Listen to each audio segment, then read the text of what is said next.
presidential briefing regarding the subject of unidentified flying objects and extraterrestrial visitation of Earth. Location: Camp David, Maryland. Date was March 1981.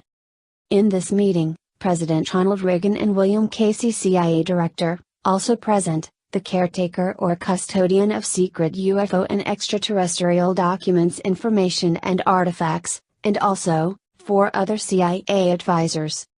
William Casey: Mr. President, good morning. As we discussed in February, this briefing contains some very sensational and some very classified information. This will be a real tough one to follow since the briefing starts back, historically speaking, that is, and runs up to recent times. I believe we have prepared a good chronological order of events. I'm sure you, Mr. President, will have many questions. I have asked the caretaker to conduct this briefing. He is a contract employee of the CIA and is the present custodian of the information. This information is pretty high up on the food chain. We call it ATS or above top secret. This stuff has its own classification and markings. We have a special container, special printers and copiers for this stuff. Every word of this material is printed on special paper, then placed inside special covers. The caretakers have taken special efforts to protect all of this stuff from being released inadvertently or copied by some unauthorized person. All of this material is protected by a special group of people. The caretaker is in charge of protecting this information and all of the other items associated with this information.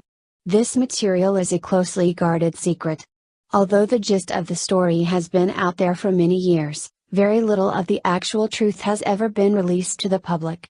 Some of the renegades have unearthed some truth, maybe, but most of them have been discredited. W.M. Casey: Thank you, Mr. President. I will now turn the briefing over to the caretaker.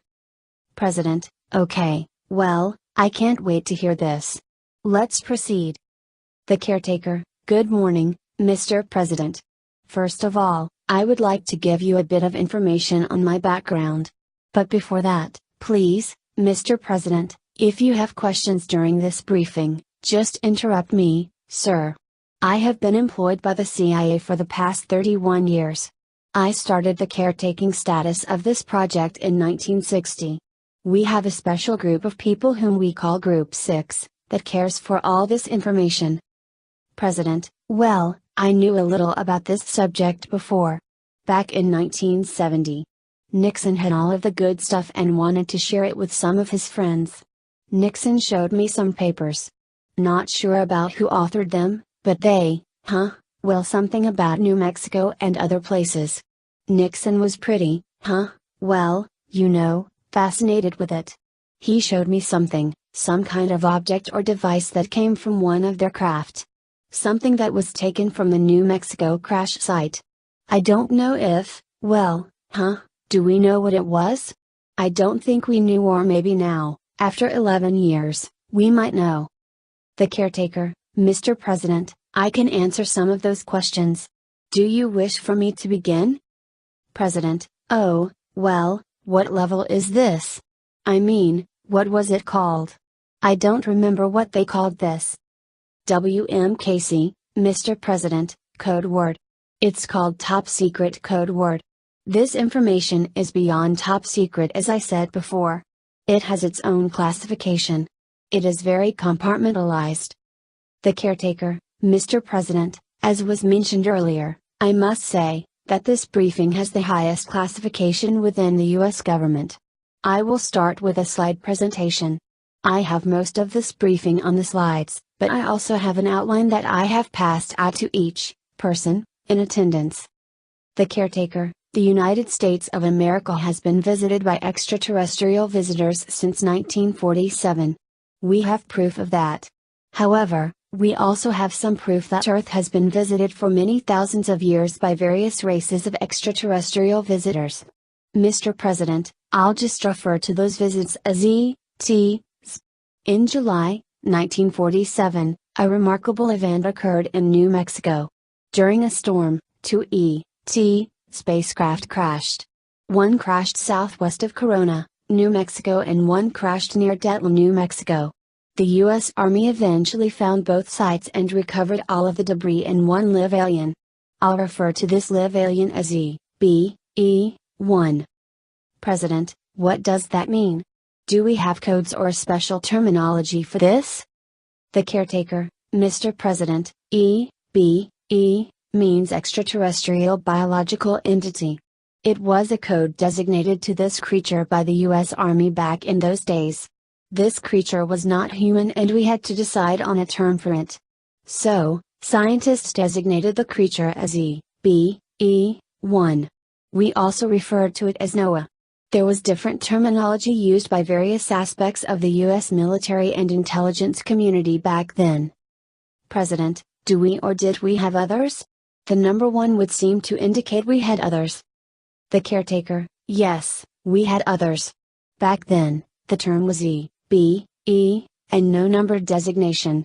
We'll explain how the others came into our knowledge. President, okay, sorry, I was just wondering and I guess, well, I'm sure the briefing will cover this. Please continue.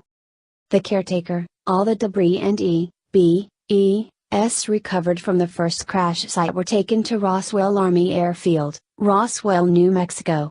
E-B-E was treated for some minor injuries and then taken to Los Alamos National Laboratories, which was the safest and most secure location in the world. Special accommodations were made for E-B-E. The debris was eventually transferred to Dayton, Ohio, home of the Air Force Foreign Technology Division. The second crash site wasn't discovered until 1949 by some ranchers. There were no live aliens at this site. All this debris went to Sandia Army Base in Albuquerque, New Mexico. President, okay, I question, regarding the first site, how many aliens were in the spaceship? The caretaker, 5 dead aliens and 1 alive. The bodies of the dead aliens were transported to Wright Field in Ohio and kept in a form of deep freeze. They were later transported to Los Alamos where special containers were made to keep the bodies from decaying. There were four dead aliens in the second crash site. Those bodies were in an advanced state of decaying. They had been in the desert for the past two years. Animals and time got to those bodies. The remains were transported to Sandia Base and eventually on to Los Alamos. We determined both crashed spaceships were of similar design and the bodies of the aliens were all identical. They looked exactly the same. They had the same height, weight and physical features. Here are the photographs of the aliens. President, can we classify them?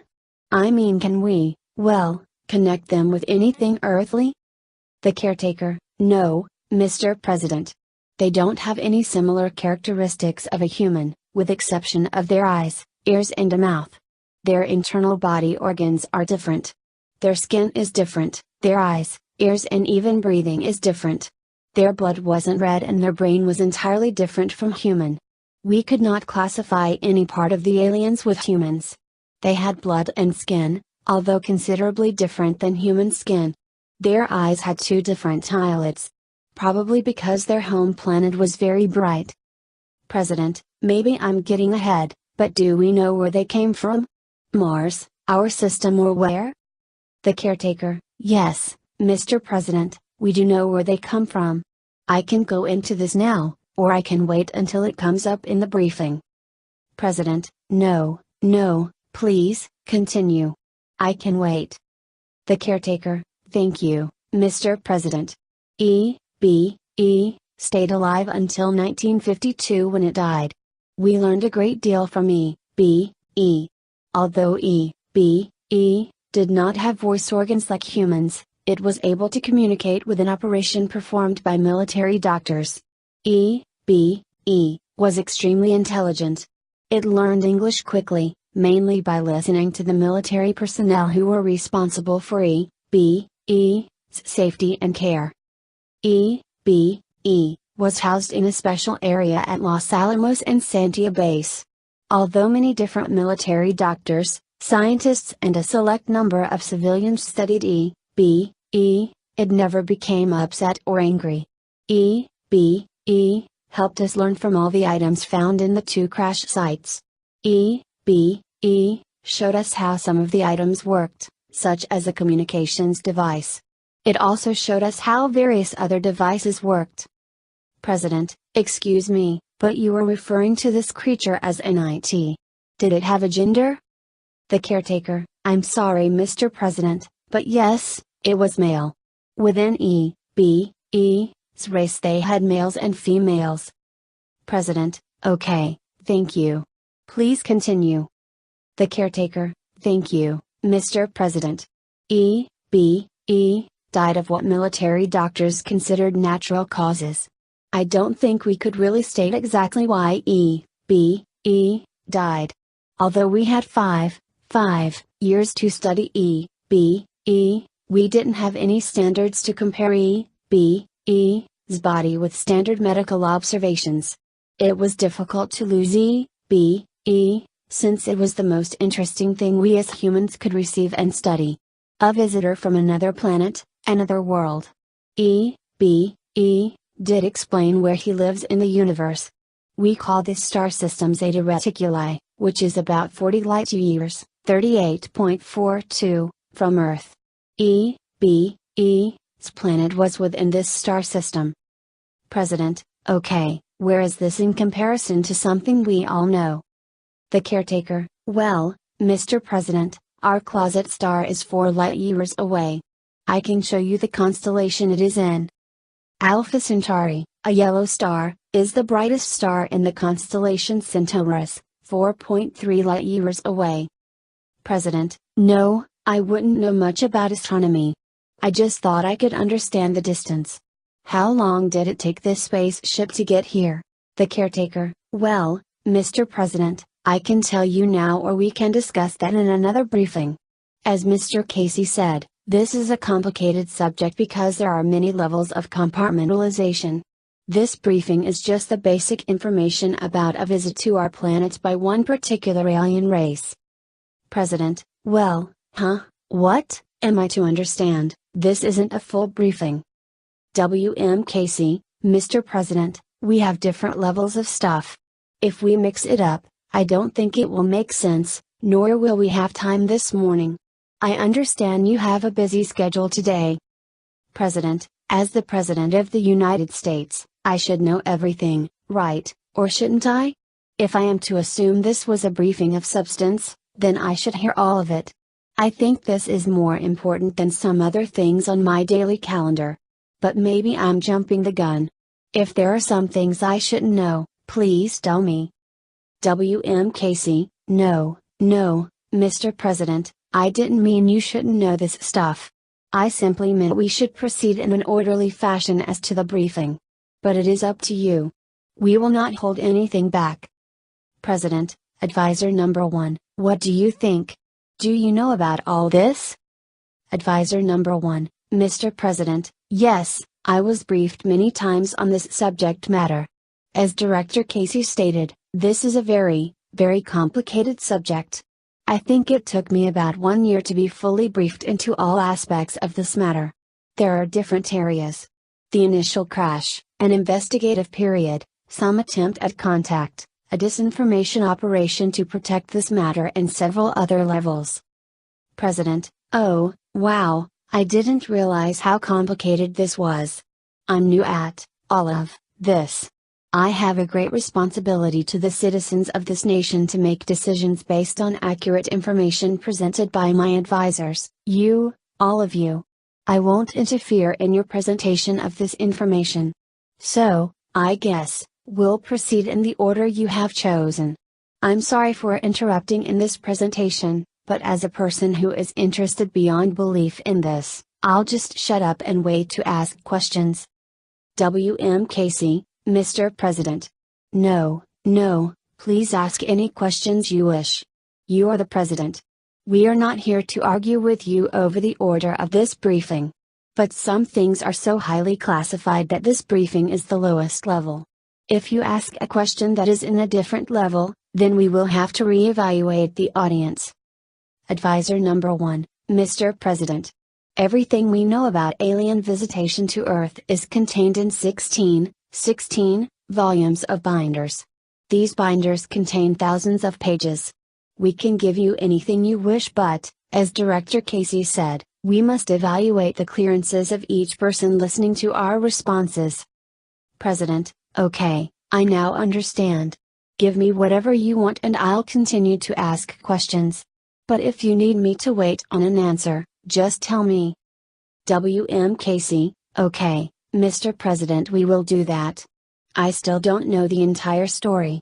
I have read 1/10 of one binder and have hundreds of questions. President: Okay, let's continue. The caretaker: Mr. President, thank you for those responses. I will answer any question, if I can. But if the question is above this level, then Director Casey will have to make that decision for me. President: I fully understand, please continue. The caretaker: It took the E.B.E. Spaceship 9 of our months to travel the 38.42 light years. Now, as you can see, that would mean the E.B.E. spaceship traveled faster than the speed of light. But, this is where it gets really technical.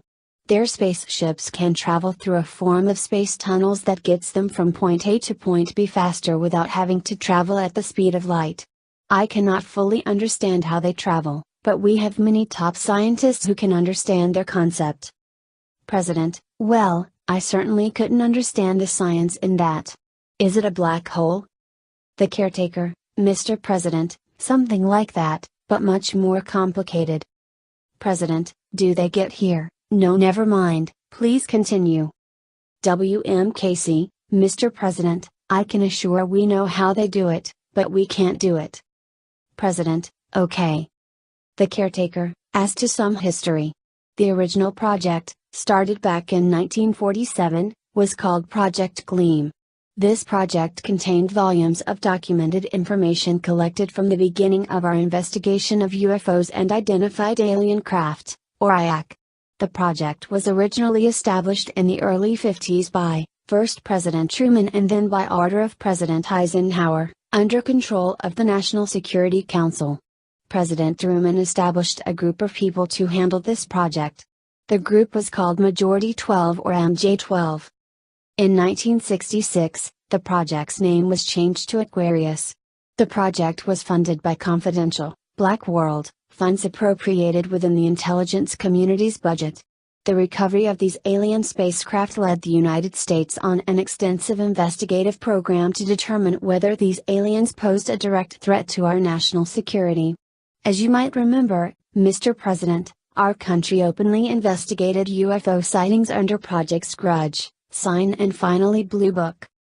The original mission of the Air Force program was to collect and analyze all reported sightings and incidents involving UFOs and then determine whether the information could be interpreted as having any bearing on the national security of the United States.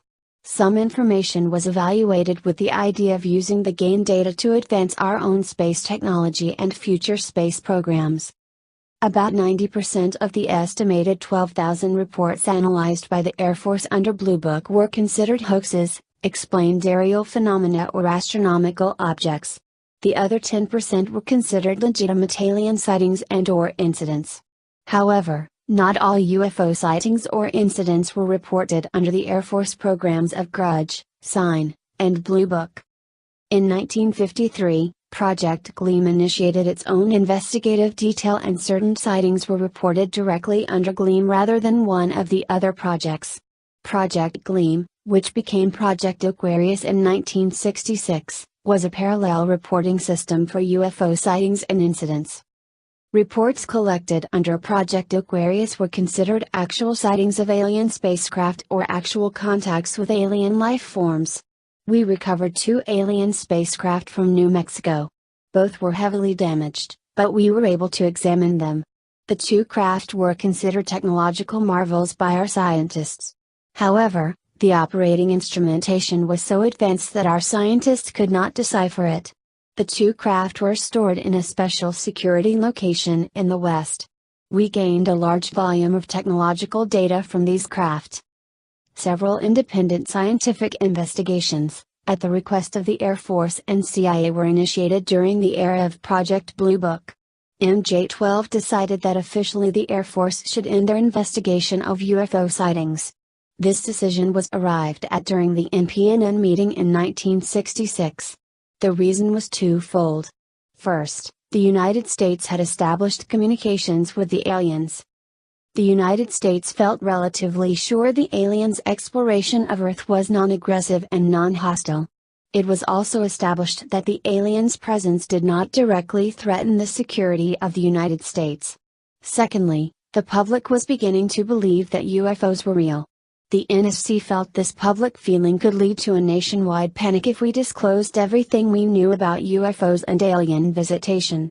We were involved in one major operation during this time frame that involved our alien visitors.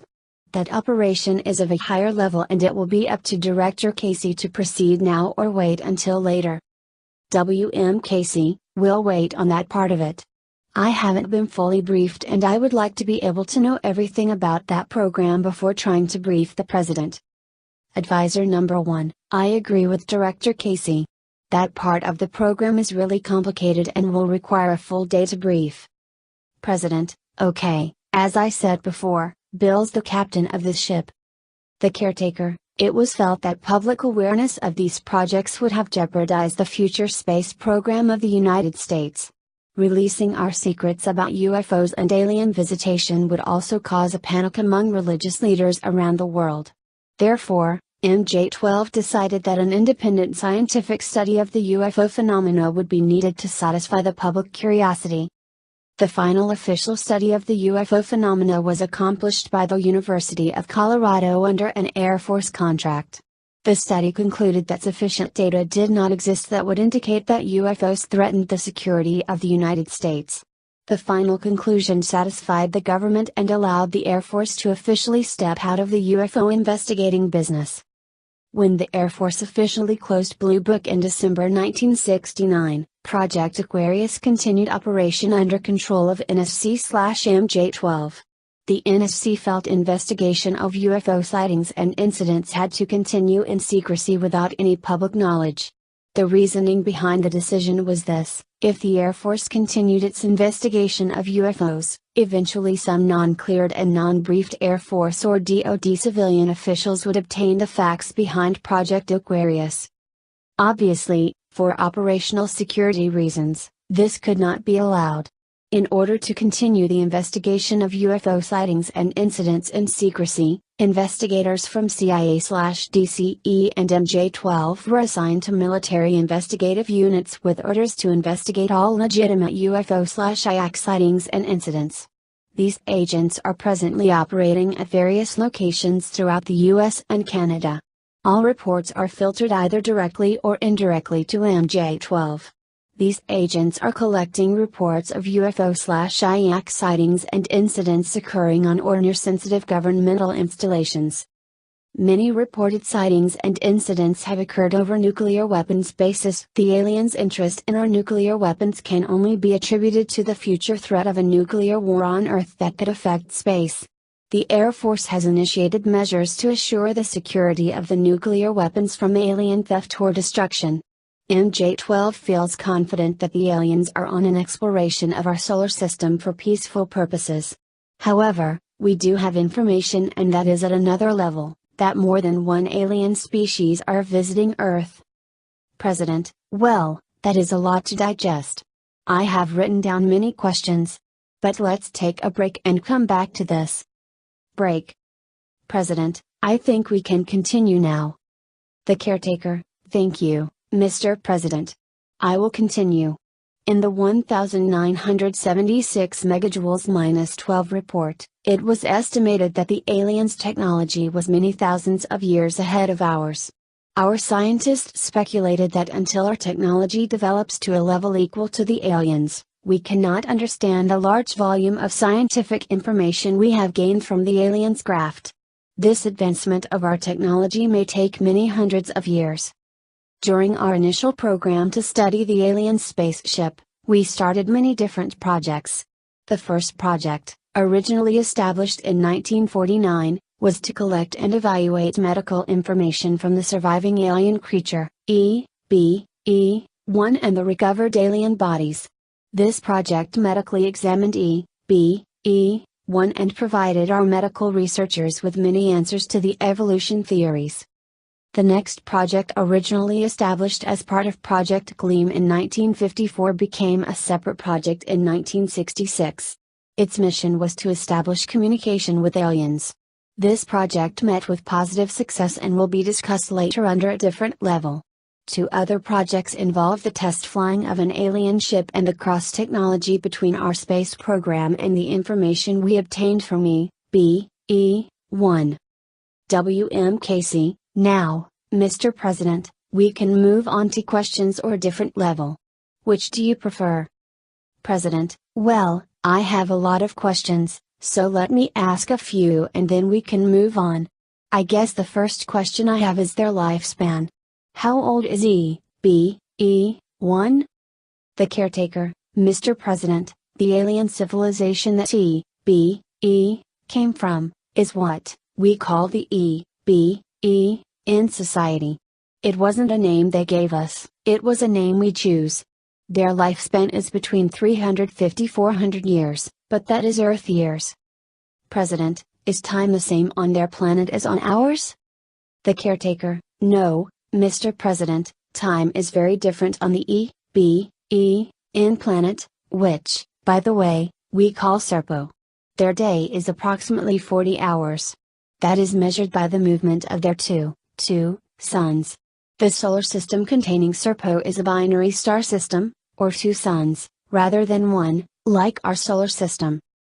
President: Oh, well, your answer creates more questions. Okay, as I understand it, their planet has two suns. Wouldn't that mean the planet was hot? I guess that explains their eyes, having two eyelets.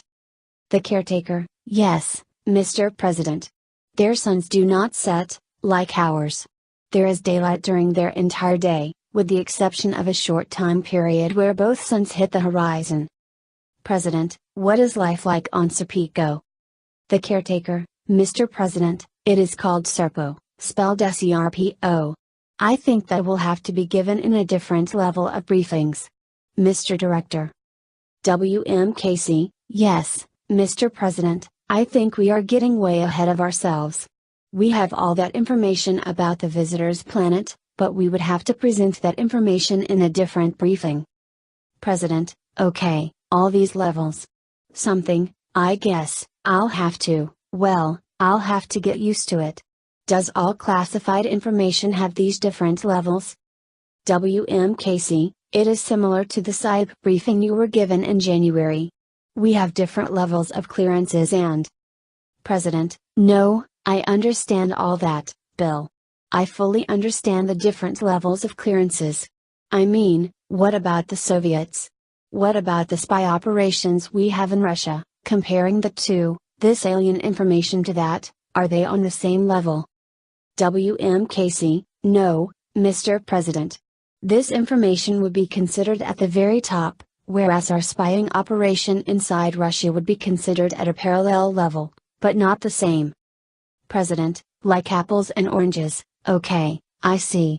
I guess this is more that can be explained in one sitting. What about the travel from Serpo to Earth?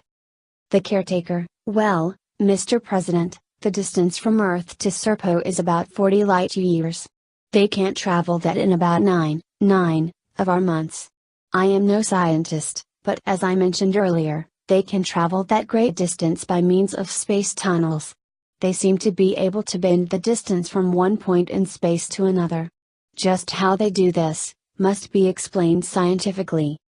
President: Okay, well, very interesting. Are the laws of physics on their planet the same as our planet?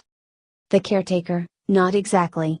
There seem to be a little different laws, especially when it comes to the movement of their planet in relationship to their two suns. Our scientists don't understand it because it defies some of our laws of physics. President: Do they use nuclear power, or what type of power do they have in those ships? The caretaker: Mr. President, we understand very little about their propulsion system. There seem to be two different propulsion systems. One they use within our atmosphere and one they use once they exit our atmosphere. They do not have nuclear power. Their propulsion system does have some type of low-level radiation emissions, but nothing that would endanger us. It isn't like our radiation, but we call it radiation because we have nothing else to compare it with. President, have these aliens visited other places on Earth? The caretaker, again, Mr. President, that would be in a different level of discussion. President, I'm getting tired of hearing that answer, but I understand. W.M. Casey, Mr. President, the Soviet Union has had their contacts with these aliens. We have a great deal of intelligence that would indicate the Soviets had their Roswell, so to speak. What they know is about the same as we know. They had some bodies back in the late 50s, but our intelligence would indicate the species of aliens were different. President, okay, well, then Bill, that presents a very disturbing feeling for me.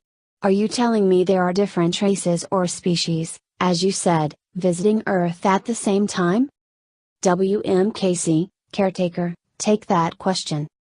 The caretaker, yes, Mr. President, but I hesitate to state the reason. We should have that discussion in a different meeting. President, just answer the simple question of how many different species, don't go into details, since I'm sure it is at a different level, as I've been hearing all morning. The caretaker, I am sorry Mr. President if I upset you. President, no, caretaker, don't feel that way. I am not upset. No, you are all of my advisors. As President, I must listen to you and take your advice. I am not upset. I'm sorry for giving you that impression. Can you tell me how many different species have visited us? The caretaker, Mr. Director? W.M. Casey, go ahead, caretaker, answer the President's question. The caretaker, at least 5. President, are they all friendly? The caretaker, Mr. Director? W.M. Casey, Advisor number 1, would you like to step in here? Advisor number 1, Mr. President, that is a very difficult question to answer. There are many parameters that we follow to evaluate the threat. However, we have little intelligence on 4 of the 5. We have plenty of intel on the E, B, E, and S, G, they've given us everything we asked for. They have also helped us to understand the other 4 species. I'm afraid to say, Mr. President, and please don't misunderstand my words, but we think one of the species is very hostile. W.M. Casey, Mr. President, do you wish for us to continue on this track or would you like something more private, as to the discussion of this topic? President, for Christ's sakes, I am the President of the United States. I should know if we are endangered by some threat from outer space. If you have something to say about a threat posed by this one species of aliens, then I want to hear it. W.M. Casey, Mr. President, we have intelligence that would indicate this one species of aliens have abducted people from Earth. They have performed scientific and medical tests on these humans. To the best of our knowledge, no humans have been killed. But, as Advisor number 1 stated, the intelligence is from witnesses and we haven't thoroughly evaluated this intelligence. We have captured one of these hostile aliens. This gets into some very sensitive areas, Mr. President. I strongly suggest we end this discussion and move on to any further questions you might have and then get back to this. I don't think we are prepared to provide you with accurate answers to your questions about the potentially hostile aliens at this time. President, okay, but expect this to be given to me as soon as possible. I want to know everything about these hostile creatures so we should start forming policies on how to deal with them. Advisor number 1, do we have operational war plans on this? Advisor number 1, yes, Mr. President, we have war plans on all potential threats to our country. President, please, let us not forget the world. If these creatures attack some other country, we would have to help. Advisor number 1, Mr. President, we have absolutely no evidence that this particular alien race has any plans to attack the United States of America or planet Earth. President, I guess we really got off the original subject. But I want to know of any threats. Don't hide anything from me. Is that understood? W.M. Casey, yes, sir. Advisor number 1, yes, sir, Mr. President. We will never hide any information about a potential threat to our country or the world. You receive daily intel briefings and you will continue to, and we can update that briefing with any potential threat from this area. President: Okay, let us continue. How many other presidents received this briefing?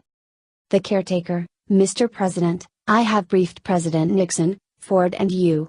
President Carter was never given the entire briefing. I have no answer as to why he wasn't given the briefing. President: Well, knowing that guy, he probably couldn't understand it being from Georgia. But that is just a dry joke. Laughter heard in room.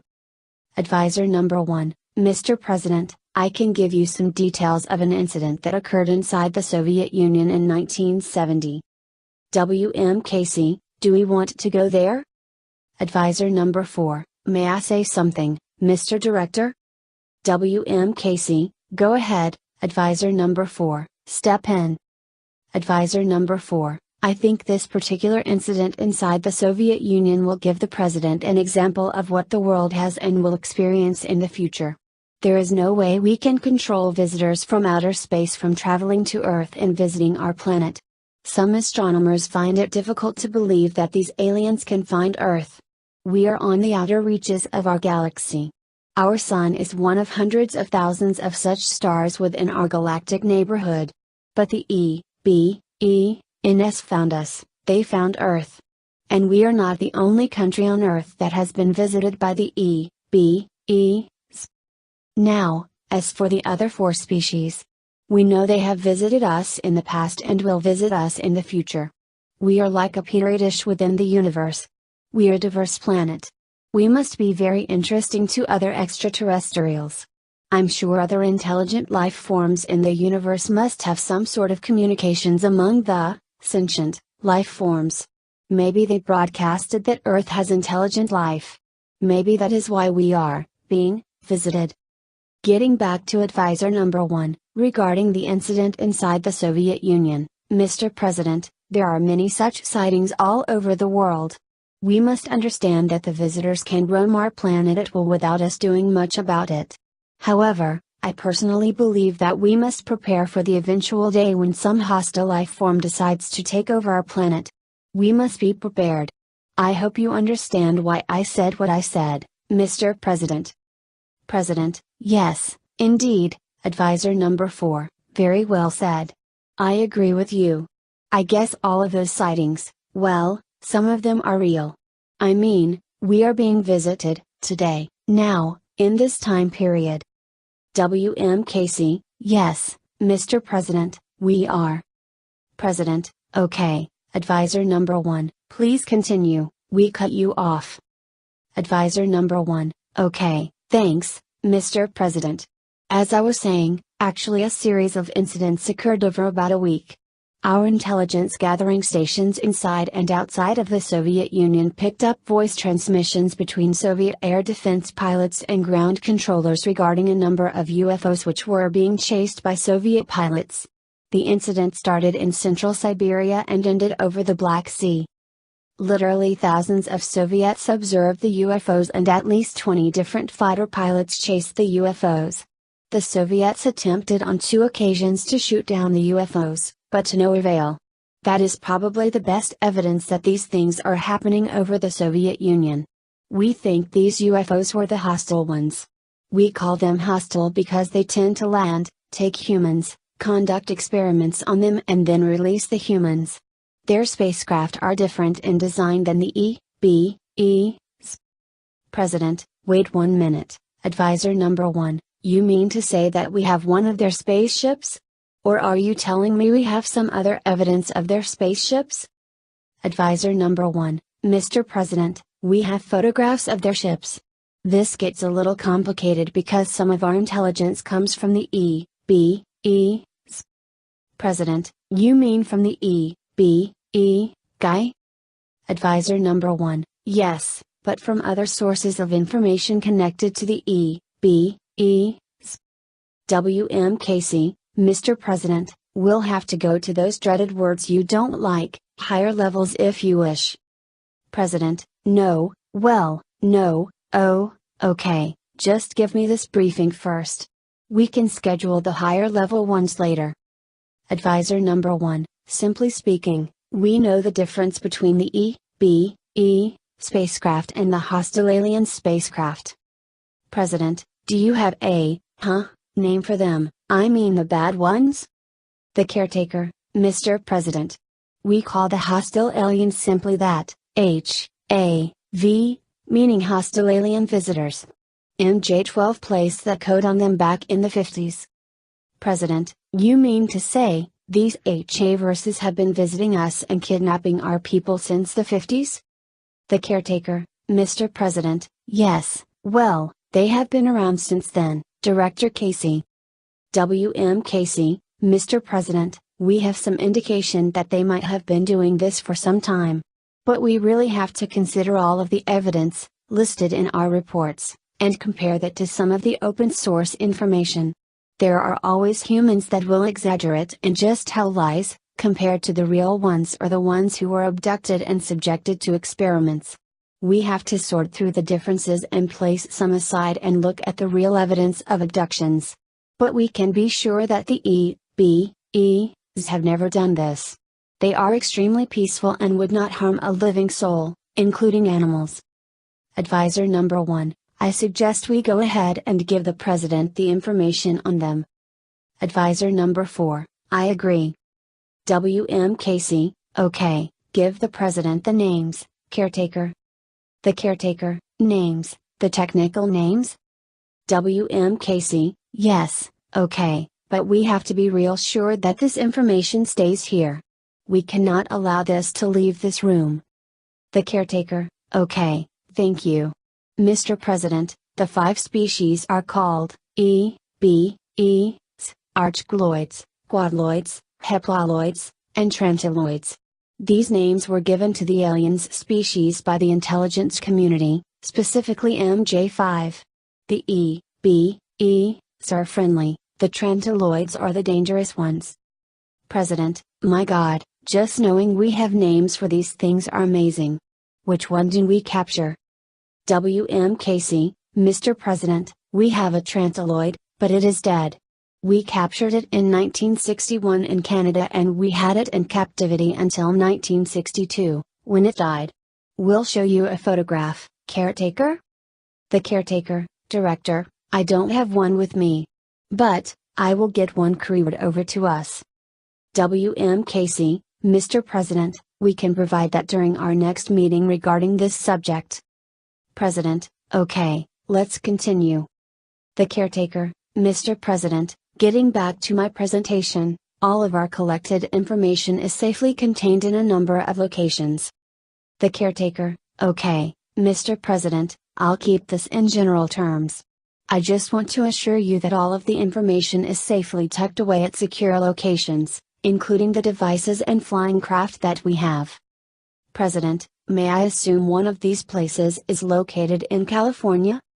The caretaker, some of the items are tested at Livermore and flown around Edwards, but they are kept in Nevada. President, okay, yes, I think I was briefed on sensitive military installations back in February, west of Las Vegas, I guess. The caretaker, yes, Mr. President. We call it the Groom Lake Complex. President, okay, I was told about that. The same place we have Soviet fighter jets? The caretaker, yes, Mr. President, the same place. May I continue? President, yes, by all means, do. The caretaker, in order to protect all this information and the fact that the United States government has evidence of our planet being visited by extraterrestrials, we developed over the years a very effective program to safeguard the information. We call it Project Dove. It is a complex series of disinformation operations by our military intelligence agencies to disinform the public. As you know, Mr. President, we have some highly classified aircraft. In order to keep these aircraft secret, we tend to convince, at times, the public and press that maybe UFOs are real in order to make the public think what they are seeing are actually UFOs instead of our own secret aircraft, even though we know maybe some of the sightings are of actual UFOs. As I said before, this is complicated, but it is a form of counterintelligence. We give the public some actual facts and let them run with it. The rest is taken care of by them. If you consider the first person who helped us with this disinformation program, Mr. George Adamski, back in the early 50s, and up to all of the movie productions of UFO-related movies. This helps the public to keep their minds open, but also allows us to keep our secret aircraft away from the public's knowledge. That includes some of the craft that were lent to us by the President. I always knew there was some form of cooperation between our government and the motion picture industry. I heard rumors over the years, even during my acting days.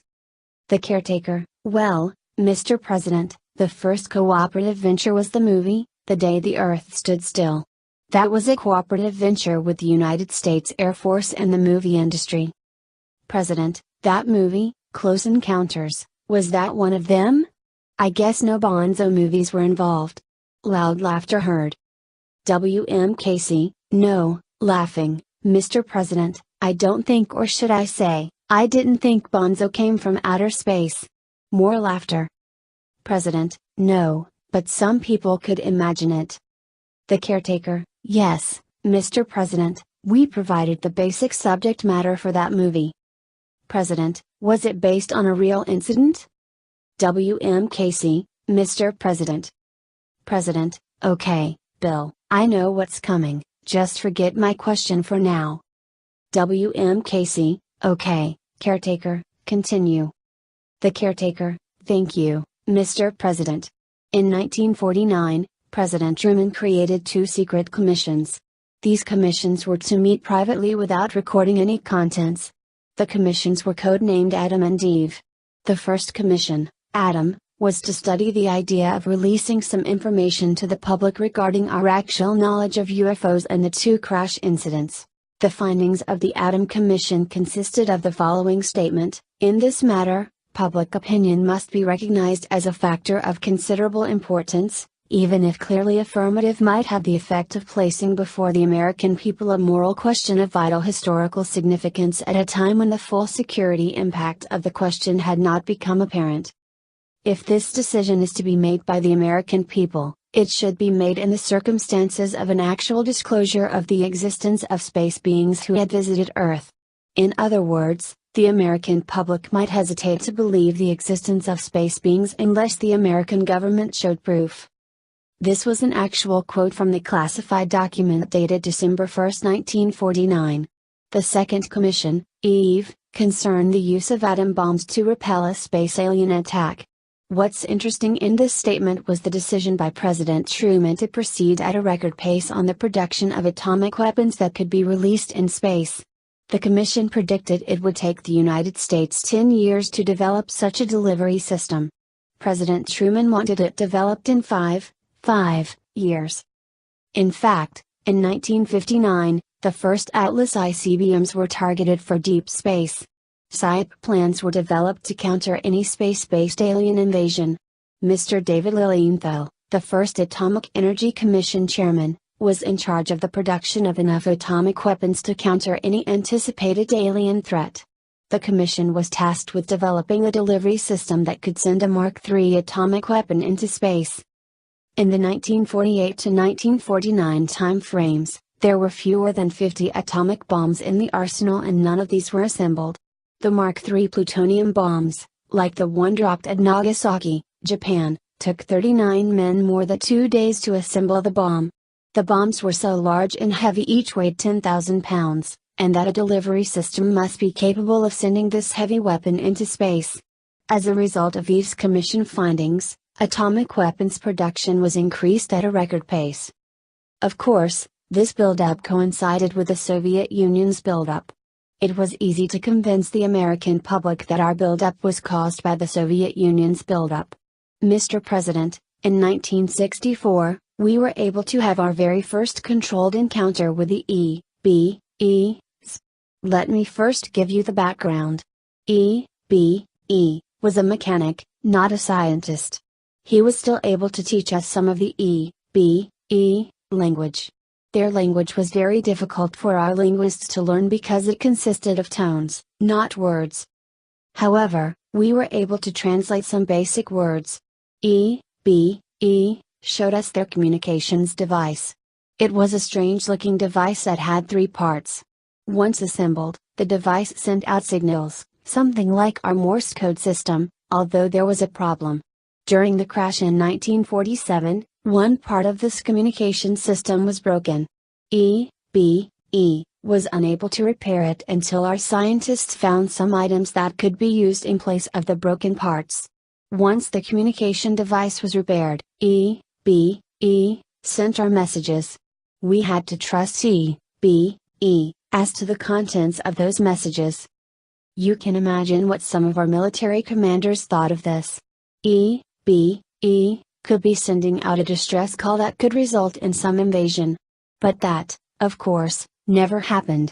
E, B, E, continued to send messages until his death. But once he died, then we were on our own. We were able to crudely operate the device. We sent several messages out over a 6-month period, 1953. But we did not receive any return messages. President, excuse me, did E, B, E, receive any return messages? The caretaker, getting back to the messages, Mr. President, E, B, E, sent out 6 messages. One letting his home planet know that he was alive and his comrades were dead, another explaining the 2 crashes, the third was a request to be rescued, the fourth was a message suggesting a meeting between his leaders and our leaders. The last message suggested some form of an exchange program. W.M. Casey, Mr. President, we'll go into that later. President, not understood, what, the exchange program? W.M. Casey, yes, Mr. President. We can give you another couple of hours on that subject.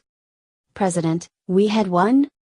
W.M. Casey, can I speak to you privately, please, Mr. President? President, okay, yes, you mean now?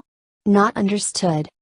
W.M. Casey, well, let us put this one on the back burner and go on with the remainder of this briefing. President, okay. The caretaker, Mr. President, we don't think he did, but we could not be entirely certain. But, our scientists fine-tuned our efforts over the next 18 months and finally sent 2 messages in 1955 that were received. We received a reply. We were able to translate about 30% of the message. We turned to several linguist specialists from several different universities and even several from foreign universities. Finally, we were able to translate most of the messages. We decided to reply in English and see if the E, B, E, NS could translate our language easier than we could theirs. President, what did the messages say? The one we received from the E, B, E, S. So, I guess they didn't get the messages sent by E, B, E? Or did it take that long to respond? Oh, yes, E, B, E, died before we got those messages, never mind. The caretaker, Mr. President, the first message we received acknowledged our message and asked questions about the crew of the 2 missing craft. It also gave a series of numbers that we think were some type of coordinates. President, okay, so they wanted to know the coordinates of the crash sites on Earth? I'm sure they wanted to know about their crew. Did we tell them all but one was dead? No, wait, I'm sure when E, B, E, sent his messages that is probably the first thing he sent. Was E, B, E, a military person or what? The caretaker, Mr. President, we believe E, B, E, was a member of their Air Force or maybe something like NASA. President, okay, please continue. The caretaker, thank you, Mr. President. Finally we were able to translate most of the messages. As I said, we decided to respond in English. Approximately 4 months later, we received a reply in broken English. Sentences contain nouns and adjectives, but no verbs. It took us several months to translate the message. We then sent E, B, E, our typed English lessons in a series of 1-sheet formats. Without going into the technical description of the E, B, E, communications device, it was like a television screen and a keypad, but the pad contained several different E, B, E, characters depending on the number of times you held down one key. We were able to transpose our English typed words into the second part of the device, which was similar to our facsimile transmission system. It took our scientists some time to perfect this, but it worked. 6 months later, we received another English message. This time it was clearer, but not clear enough. Were confusing several different English words and still failed to complete a proper sentence. President, gee, I do that all of the time, sounds of laughter. I just cannot imagine how an alien race could view our language. We have thousands of different languages on Earth and they probably have just one on their Serpo planet. That is truly amazing.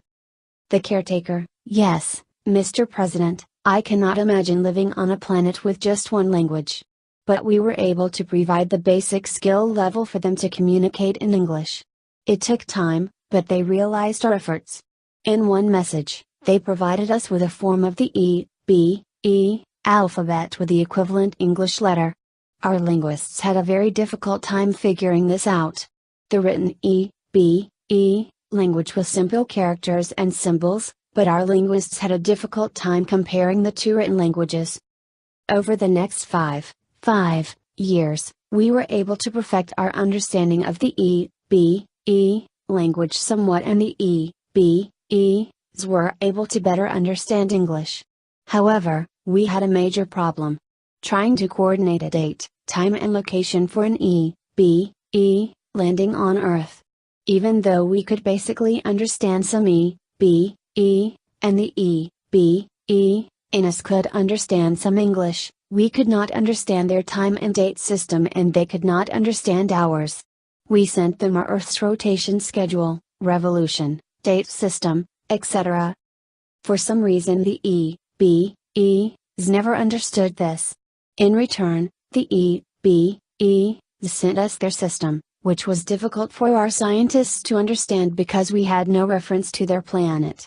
The NS did not explain any astronomical date of Serpo or their system.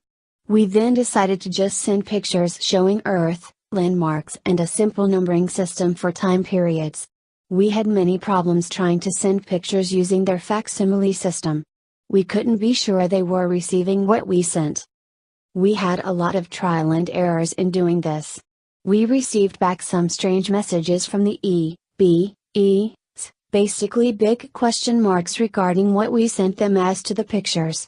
We then decided on narrowing any future landing location for them to the location of their crash in New Mexico.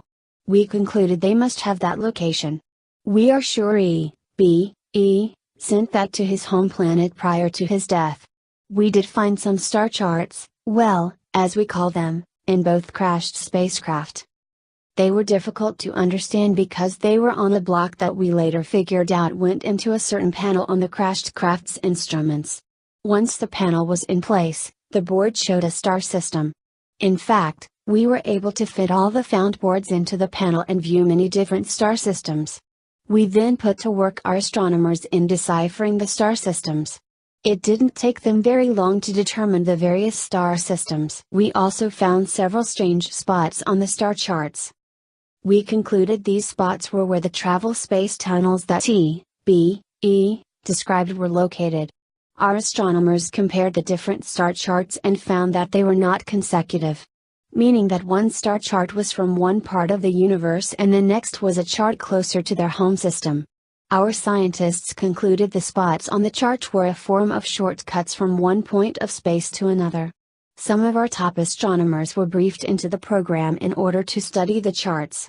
I'm sure they were given only the minimum amount of information they needed, something like a need-to-know program. President, I have listened intently to this briefing. I have many questions, which I realize traverses several different layers of secrecy. I don't want to mix up the different layers. But I can see how government bureaucracy exists. That is one thing I can probably change as president. Bill, let's go to the next layer. W.M. Casey, Mr. President, do you want the same people involved? President, yes, let's just continue. W.M. Casey, okay, caretaker, take over. The caretaker, thank you. When E. was alive, he showed us two devices. One was a communication system and one was an energy device. The communication system did not work without the energy device. Eventually, a scientist from Los Alamos figured out the two systems and connected them. After E died, we were able to send transmissions, as I said earlier. E built up a strong friendship with a U.S. Army major, who was his guardian. The two of them decided that one of E's first messages, of the 5 sent, was a request for an exchange program between the ES and our military personnel. Remember I mentioned six messages. The 6th consisted of landing coordinates for Earth. That information wasn't clearly documented back then. We are not sure of the exact chain of events between E and the major. As I said earlier, we were able to eventually communicate with the ES. Over a period of a few years, we could send and receive information. We finally received a startling message from the ES. They wanted to visit Earth, retrieve their spaceman bodies and meet with Earthlings. They provided a time, date and location.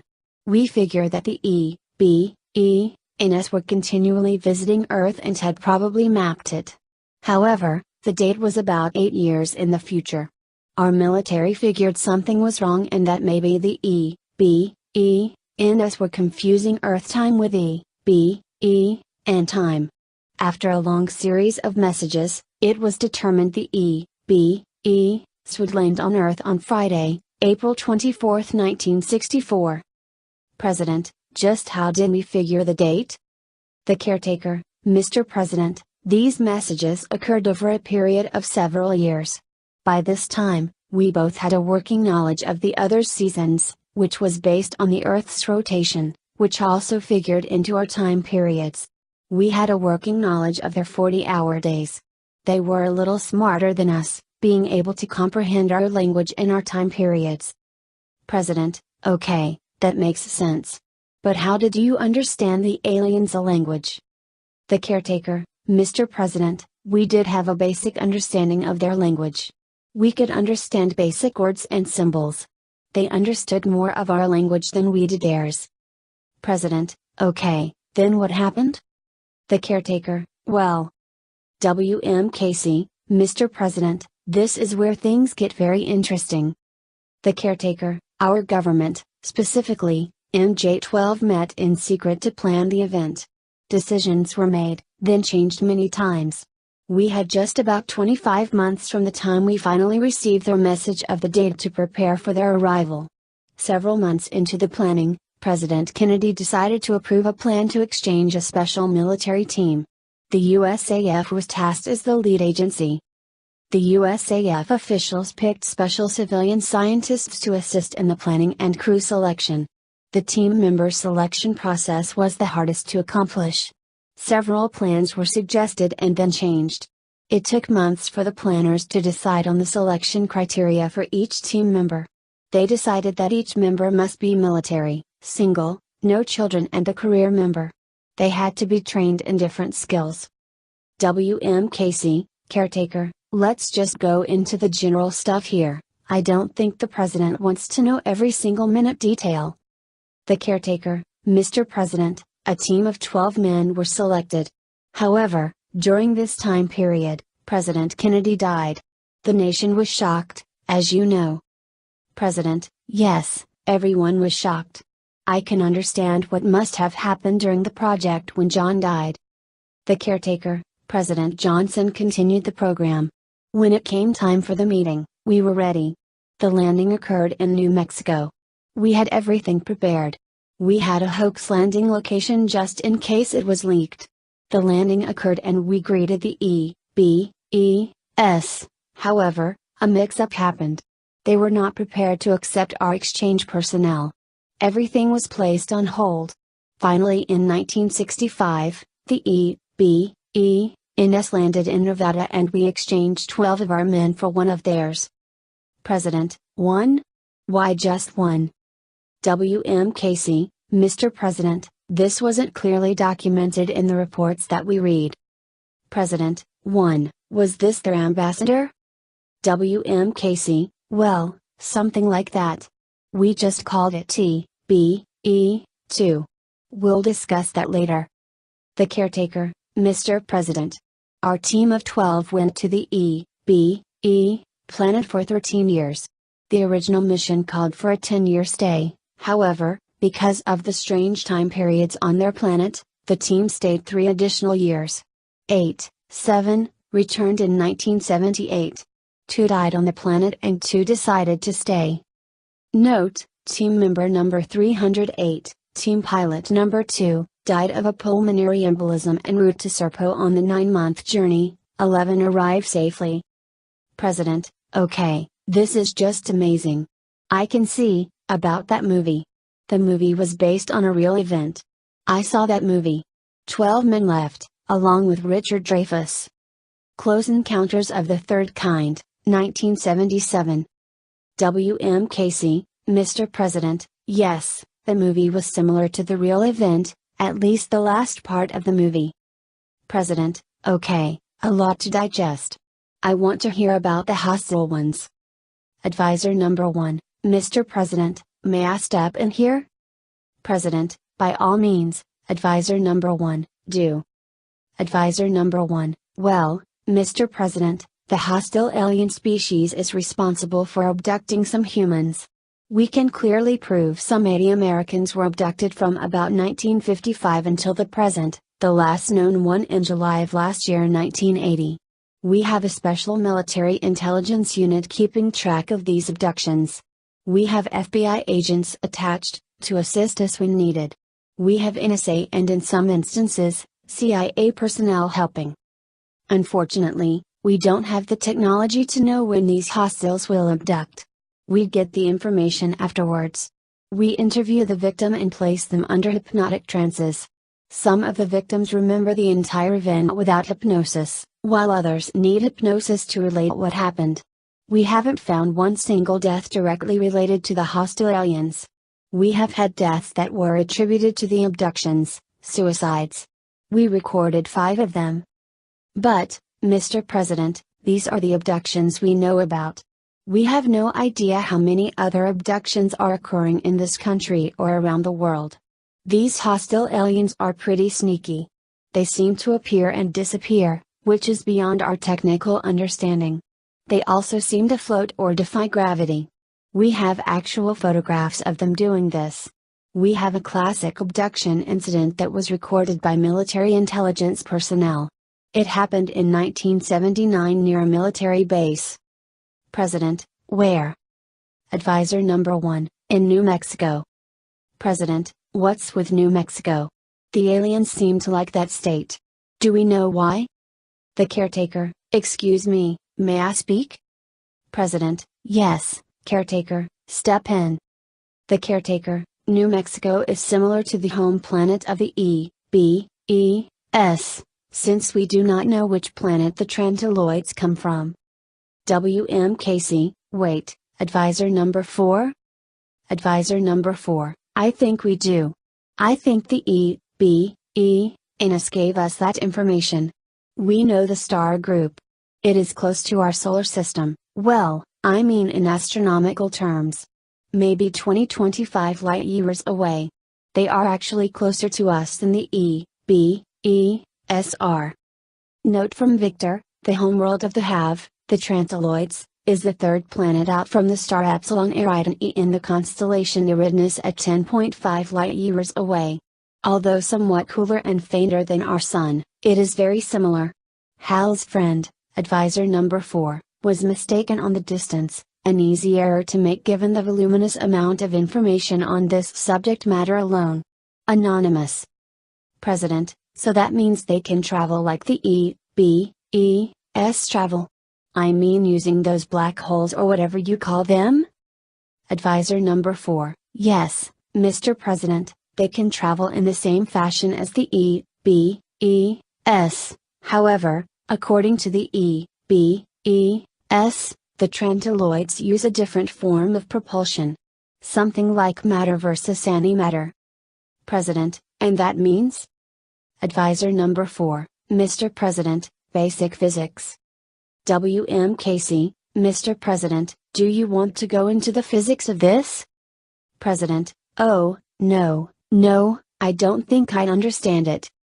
Advisor number 4, I was just going to say that we know that when matter is placed next to antimatter, there is a great deal of energy released. If one could harness that into a propulsion system, that would be great. But we don't have the capability to do that. President, do we have one of their spaceships? The caretaker, yes, well, partially. A crashed one. President, okay, can we or do we have the technical knowledge to understand it? W.M. Casey, no, Mr. President, we don't. President, we can make atomic bombs, go to Mars, and we can't understand their science? W.M. Casey, Advisor number 4? Advisor number 4, Mr. President, their technology is probably 1,000 years more advanced than ours, maybe even more. They have different materials to work with. Some of their materials are not found on this planet. President, what do you mean, like iron or elements? Advisor number 4, yes, Mr. President. We found many metals and other things that are not found on this planet. Maybe they have more than 104 elements, or maybe they are different than ours. President, the hostile ones or the E, B, E, S? Advisor number 4, Mr. President, that goes for each species, although the E, B, E, and S do have similar elements as those found on Earth. But the Trantiloids have strange materials, nothing like those found on Earth. These aliens can imitate humans. They can look like blonde humans. However, they are not blonde, but ugly-looking insects. President, insects, did you say that? Advisor number 4, yes, do you have a photograph? The caretaker, yes, hold on. W.M. Casey, they are pretty nasty looking. President, well, they would stand out. Advisor number 4, no, Mr. President, as I said, they can imitate looking like humans. President, how in the world do they do that? It took a lot of makeup to make me look good in the movies. Loud laughter heard. Advisor number 4, well, Mr. President, I can assure you they don't use makeup, at least not like we would. They have the ability to change their bodies. As I said before, they are 1,000 years ahead of us in technology and probably every other science. President, they can be killed? Advisor number 4, yes, they are just flesh and blood, like a human body. They can be killed. But their spaceships have a force field around them. They can be shot down, but it takes some doing on our part. W.M. Casey, Mr. President, we have to use a small-style nuclear missile to shoot them down, but we haven't actually done that yet. We have experimented in Nevada on the captured craft we have of theirs. President, my God, I hope we haven't used atomic missiles. What does that mean? I have to give that order. Advisor number 1, excuse me, but Mr. President, no, we haven't used any nuclear missiles to shoot down any alien flying craft.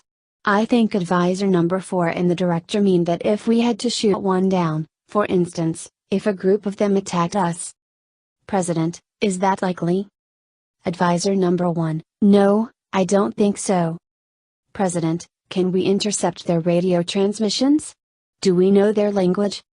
Advisor number 1, we know or we can recognize their language, which is entirely different than the E, B, E, S. They use a very high-band radio system.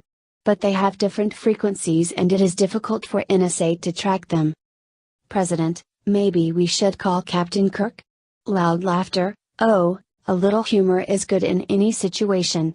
Loud laughter. Advisor number 1, okay, Mr. President, I'll call Scotty. More laughter. President, yeah, maybe, Gene Roddenberry knows. Advisor number 1, our air defenses are as best prepared as we can be against any form of an attack by this group. President, how do we do that? I mean, our pilots. Do they know? Advisor number 1, not exactly. But we have a system to cover any threat. President, a war plan? Advisor number 1, like I said earlier, yes, Mr. President, We do have war plans just for this event or possible event. President: Okay. Well, I think that is enough for one day. Bill: Set something up for tomorrow to finish this. W.M. Casey: Okay, Mr. President. I'll get with advisor number 2 and Michael Deaver. President: I want to thank everyone for a very thorough briefing. I was educated beyond belief. I will have a different attitude every time I look up in the sky. Meeting ends.